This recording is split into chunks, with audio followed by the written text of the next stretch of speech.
45% से ऊपर अनएम्प्लॉयमेंट है। नौजवान जो है डिग्रियां लेके घूम रहे हैं, काम नहीं है। और हमारे चीफ जस्टिस ऐसे बिठा रखे हैं जो कहते हैं ये कॉकरोच है, कहते हैं ये कॉकरोच है। There are youngsters like cockroaches.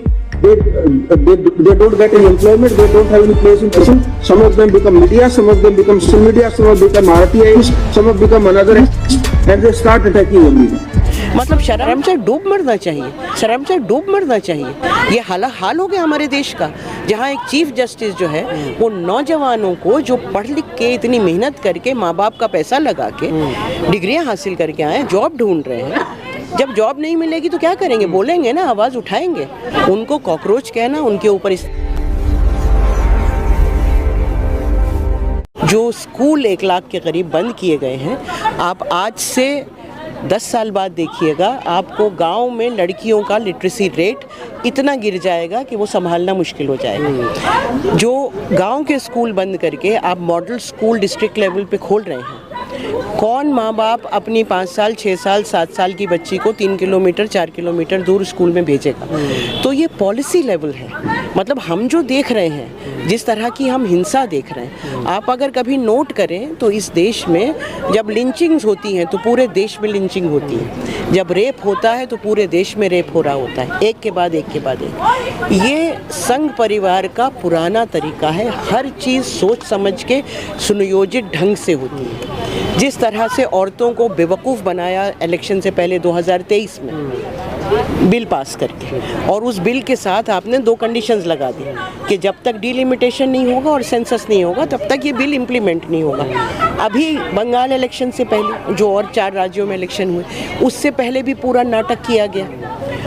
मैं सिर्फ इसलिए कह रही हूँ कि ये जो हिंसा है ये वैक्यूम में नहीं होती है। जब आपकी नीतियाँ औरत विरोधी होती हैं तो उसमें हिंसा और बड़े लेवल की हिंसा शामिल होती ही है, क्योंकि हिंसा का एक काम ये होता है कि औरत को डराया जाए कि वो घर से बाहर ना निकले। अगर वो पब्लिक लाइफ में आ रही है तो डर के पीछे हट जाए। अगर वो शाम में रात में घर निकल रही है तो ऐसा माहौल बना दो कि वो घर निकलना बंद कर दे। एक तरफ आपके हिंदू नेता हैं सारे जो ये बता रहे हैं कि हिंदू औरतों को 8-10 से 10 बच्चे पैदा करने चाहिए। क्या ये महिलाओं के ऊपर हिंसा नहीं है? महिलाओं का अपने शरीर पे अधिकार है कि नहीं है?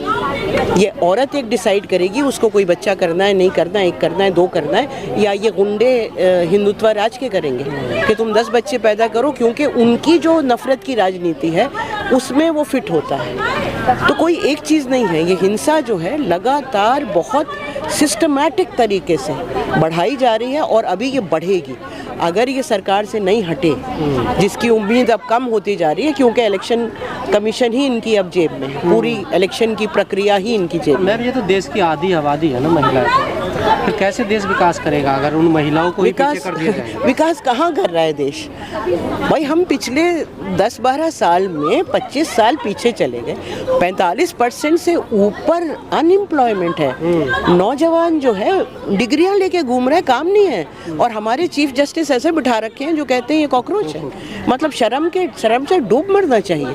ये हाल हो गया हमारे देश का, जहाँ एक चीफ जस्टिस जो है वो नौजवानों को जो पढ़ लिख के इतनी मेहनत करके माँ बाप का पैसा लगा के डिग्रियां हासिल करके आए, जॉब ढूंढ रहे हैं। जब जॉब नहीं मिलेगी तो क्या करेंगे? बोलेंगे ना, आवाज़ उठाएंगे। और आवाज़ उठाना हमारा संविधान हमें अधिकार देता है। उनको कॉकरोच कहना, उनके ऊपर इस तरह की चीज़ें लगाना, तो आप कुछ भी देख लीजिए। देखिए, कोई भी लोकतांत्रिक प्रक्रिया देख लीजिए, चाहे वो महिलाओं का सवाल हो, कुछ और हो, सबके ऊपर हमला है। और हालात जो हैं ये, मैं कहूँगी कि पाकिस्तान में जब मार्शल लॉ थी ना, जो ज़ियाउल हक का टाइम था, उस वक्त जिस तरह की वहाँ घुटन होती होगी लोगों को, उस तरह की घुटन है देश में। और क्या 21वीं सदी में जब दुनिया ग्लोबल हो रही है तो क्या जो सदियों पुरानी विचारधारा है उसको थोपा जा रहा है भारत पे, वो हावी हो रही है? ये भारत में भी हावी हो रही है। और इनके जो सबसे करीबी दोस्त हैं ट्रम्प, जिनके ये गले लगते हैं और उनके वोट के लिए जाके अपील करते हैं, वहाँ भी वही हाल है। क्योंकि देखिए, वो सोच जो बहुत पुरानी सोच है वो वापस आ रही है। वही सोच है ना जिसमें आपको, जिसे हम फैशिज्म कहते हैं, जहाँ पे कोई लोकतांत्रिक अधिकार नहीं है, जहाँ पे आपको जो बोलने का अधिकार हो, प्रेस फ्रीडम, प्रेस का अधिकार, फ्रीडम ऑफ प्रेस में कहाँ गिर के पहुँच गया देश? आपके अपने कितने साथी जेलों में पड़े हैं, कितनों के ऊपर केस।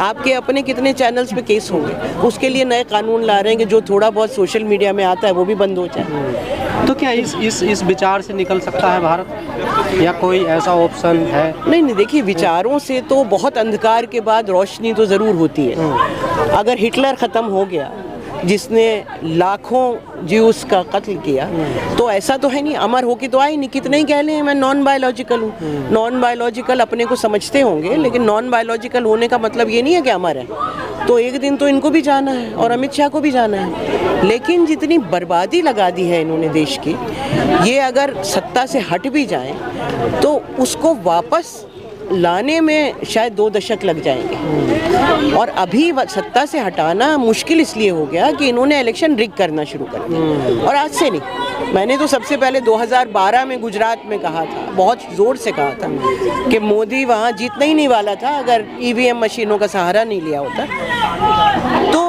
आसान नहीं है क्योंकि SIR है। अब आप बंगाली देख लीजिए, मतलब जो भी 30-35 सीट तो ऐसी हैं जिसमें वोट ज़्यादा कटे हैं और हारे कम वोटों से हैं। तो जब आप इलेक्शन ही पूरा मैनिपुलेट करने लगें तो हराना मुश्किल हो जाता है। लेकिन ऐसे हालात में भी बहुत देशों में सत्ता पलटी है और यहाँ भी पलटेगी, ऐसा तो नहीं है कि नहीं पलटेगी। भी कुछ नाकामी रही है इस परिस्थिति को बनाने में? नहीं, नाकामी तो देखिए सभी की है। मुझे लगता है कि विपक्ष जागा बहुत देर से। हमारे जैसे लोग तो बहुत पहले से चिल्ला रहे थे। मुझे आज भी याद है 2014 में बड़े सीनियर नेता हैं, उन्होंने मुझसे कहा था कि यू आर पैरानॉइड, तुम्हें लगता है कि मोदी सब जगह छा जाएगा, हिंदुस्तान गुजरात नहीं है। और मैंने उनको यही कहा था कि आप क्योंकि ज़मीन पे नहीं उतरते और मैं गली मोहल्ले में ही घूमती हूँ, इसलिए आपको बता रही हूँ कि पूरा देश गुजरात हो जाएगा, और जो आज हो गया। ये जो देश में एक जहर फैल गया है, इसका कोई एंटीडोट है? एंटीडोट तो देखिए बहुत सारे, और मुझे लगता है कि हर इंसान उसमें बजाय सिर्फ कहते रहने के कि जहर फैल गया है, कुछ हमें मेहनत करने की ज़रूरत है। हमने एक छोटा सा कैंपेन किया था जिसका नाम रखा था मेरे घर आके तो देखो, और हमने हिंदुस्तान में 1 लाख लोगों को एक दूसरे के घरों में भेजा था। हमने कहा आप ऐसे घर में जाइए जो आपके धर्म का नहीं है। तो हिंदू मुसलमानों के घर जाए, मुसलमान हिंदू के, सिख के, क्रिश्चियन के। आप ऐसे घर में जाइए जो आपकी कास्ट का ना हो। तो अपर कास्ट को हमने बहुत लोगों को, दलितों के घर भेजा, साथ में चाय पीजिए। जो आपके सेक्सुअल ओरिएंटेशन का ना हो, क्योंकि हम बात करते हैं LGBTQI कम्युनिटी की, लेकिन हम में से कितने लोग उनके घर गए हैं, कितने लोगों ने घर बुलाया है। तो इस तरह की छोटी छोटी चीज़ें, एक दूसरे से मिलना, साथ खाने खाना। देखिए होता क्या है, नफ़रत तब फैलती है जब किसी ने ज़िंदगी भर किसी मुसलमान को देखा ही नहीं। अब जगहें अलग अलग होगी, हिंदू अलग रह रहा है, मुसलमान अलग रह रहा है। और गुजरात में तो अब ये हाल है कि हिंदुओं में भी अब जो रबारी जो है उसका घर अलग हो गए हैं, पटेल के अलग हो गए, वो एक दूसरे की कॉलोनी में घर भी नहीं मिलते हैं। अब उन्होंने कास्ट में डिवाइड करना शुरू कर दिया है बड़े लेवल पे। तो ज़रूरी ये है कि हम छोटी छोटी चीज़ें ही करते रहें, आपस में मिलते रहें। आपके अनुसार धर्म की राजनीति खत्म करनी है तो आपसी सौहार्द बढ़ाना पड़ेगा, आपसी सौहार्द बढ़ाना पड़ेगा। और जिस तरह से गांधी के साथ कॉलेज छोड़ के बच्चे निकल पड़े थे ना, पूरा देश निकल पड़ा था, औरतें निकल पड़ी थी, हमें इस वक्त निकलना पड़ेगा, सड़कों पे उतरना पड़ेगा, कितना ही वो रोक लें। मतलब आप जंतर मंतर ही देख लीजिए, तमाशा बनी है, छावनी बनी हुई है। तो हमको ये चीज़ें तोड़नी पड़ेंगी और सौहार्द अपने पड़ोसियों से बढ़ाना पड़ेगा। मैं द्वारका में रहती हूँ। द्वारका ट्रेडिशनली हमेशा बीजेपी के पास रहा है, बीच में कभी कोई कांग्रेस का आ गया। हम वहाँ पे लगातार प्रोग्राम करते हैं, ये जानते हुए कि विपरीत सोच के लोग हैं, क्योंकि हमें अपने मोहल्लों में, अपनी एरियाज़ में हमें लोगों को साथ लाना पड़ेगा। आम इंसान जो है वो इतना नफरत अपने दिल में नहीं रख सकता। प्रतापगढ़ के नेता हैं राजा भैया, उन्होंने कल ही बयान दिया है कि हमें हिंदुत्व को बढ़ाना पड़ेगा, नहीं ये जो मुसलमान है संविधान को फाड़ के फेंक दें, संविधान को ख़त्म कर दें। संविधान को तो RSS और संघ परिवार फाड़ रहा है, और उनकी एक संस्था यहीं जंतर मंतर पे संविधान जला भी चुकी है। मेरे ख्याल में 7-8 साल हो गए उसको। उन्होंने नया संविधान बना के रखा है। तो संविधान को तो एक एक करके, वही संविधान क्या है, संविधान तो लोकतंत्र में जो आपको अधिकार है वही है ना। जब एक एक करके आपके सारे अधिकार वो छीने ले रहा है, सारी प्रक्रियाओं को ख़त्म किए दे रहा है, संविधान तो वो ख़त्म कर रहा है। और मुसलमान भी ऐसा है, देखिए कि सारे मुसलमान एक जैसे नहीं, मुसलमानों में भी कुछ एक होगा तबका। तो हमको तो चाहे वो देश को चाहे वो हिंदुत्व की तरफ ले जा रहे हो या अगर कुछ ऐसे लोग हैं जो एक्सट्रीम में इधर ले जाना चाह रहे हो, हमें तो सबके खिलाफ आवाज़ उठानी। लेकिन इस देश के मुसलमान ने आज तक संविधान के ऊपर हमला किया नहीं है, बल्कि संविधान के साथ खड़ा रहा है। बावजूद इसके कि ख़ास तौर से पिछले 8-10 साल में जितने हमले हुए हैं मुसलमानों के ऊपर, जिस तरह से उनको दूसरे दर्जे का नागरिक बनाया जा रहा है, उसके बावजूद मैं कहूँगी कि 99.9% मुसलमान जो है वो संविधान के दायरे में रह के अपनी बात रख रहा है, अपनी प्रोटेस्ट कर रहा है और एक ऐसे देश को बचाने की कोशिश कर रहा है जो हमने आज़ादी के टाइम सोचा था कि हम बनाएंगे। ऐसा देश हमने नहीं सोचा था कि हम बनाएंगे। जिम्मेदार तो जाहिर है कि ये सरकार है और इस सरकार को चलाने वाले प्रधानमंत्री खुद हैं। जैसा आपने कहा कि आप एक बार कहते सोना मत खरीदिए और गाड़ियों में साथ लिए और उसके बाद रोड शो पे निकल जाते हैं जिसमें 50 गाड़ियाँ पीछे जा रही हैं। विदेश मत जाइए और विदेश के दौरे पे निकल जाते हैं। स्वदेशी पहनिए, उनका चश्मा बाहर का है, उनकी घड़ी बाहर की, उनके जूते बाहर के, उनका लाखों की, तो वो मतलब एक नरेंद्र मोदी खुद आप उनको देखें कि उनको एक पर्सन छोड़ दें, लेकिन जो उन्होंने पहना है उसकी प्राइस ही शायद इतनी होगी कि एक गांव का स्कूल चल जाए। एक दिन में 2 बार 3 बार भी बदल लेते। हाँ, वो तो जितनी बार फ़ोटो शूट कराना है उतनी बार उनको कपड़े बदलने होते हैं।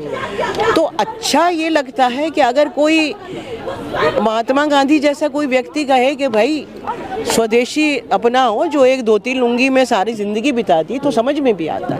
मोदी के मुंह पे शोभा नहीं देता। मोदी हो, अमित शाह हो, इनके सारे नेता हों। और जिम्मेदार यही है देश को, जहाँ देश आ गया है, जहाँ हमारी अर्थव्यवस्था आज आ गई है, जो नौजवानों के हाल हैं, जो अनएम्प्लॉयमेंट के हाल हैं, जो हिंसा के हाल हैं, उस सब के जिम्मेदार यही है। और जनता इनके साथ नहीं है। अगर ये इलेक्शन रिग नहीं करें तो आज जनता इनके साथ नहीं है।